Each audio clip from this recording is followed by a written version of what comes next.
Hey, shalom, shalom, Israel. Just wanted to jump on here real quick and add a little note to the last teaching on the secrets of the sons of Issachar, part one. I wanted to make a real super simple way to understand the rule of the equinox. And this rule of the equinox has to deal with how do we determine when we need to add a 13th month or not.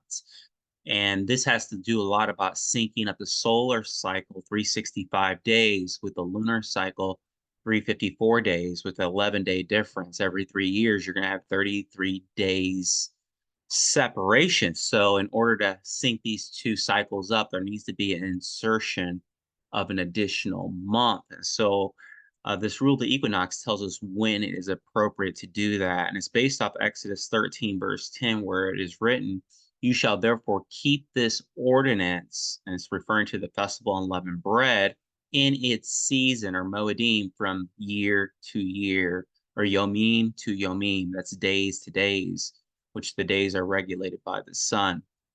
Now, the Festival of Unleavened Bread, the most important date you'll need to remember for this talk is the 15th day of the first month.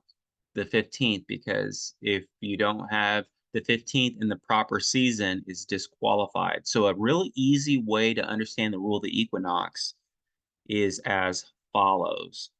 If the spring equinox happens on the 15th day or any day to the left, this is after the at the conclusion of the 12th month, and you're looking um, towards the next month, whether it is the first month or the 13th month.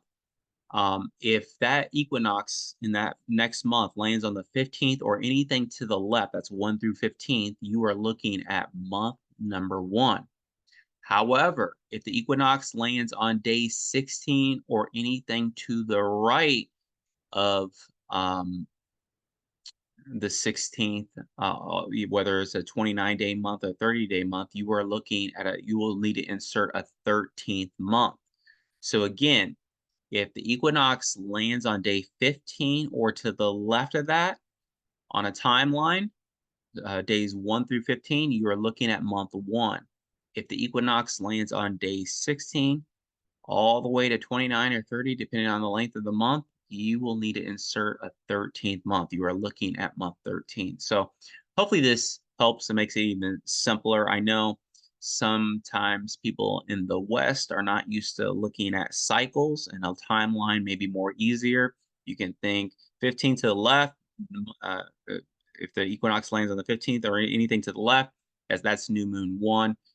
From the 16th to the right, that's moon new. You're going to need to add a 13th month. So hopefully this simplifies the rule of the equinox, and you can see it kind of in a picture form. When we come back, we'll be getting into part two and looking at some historical information. So until next time, shalom.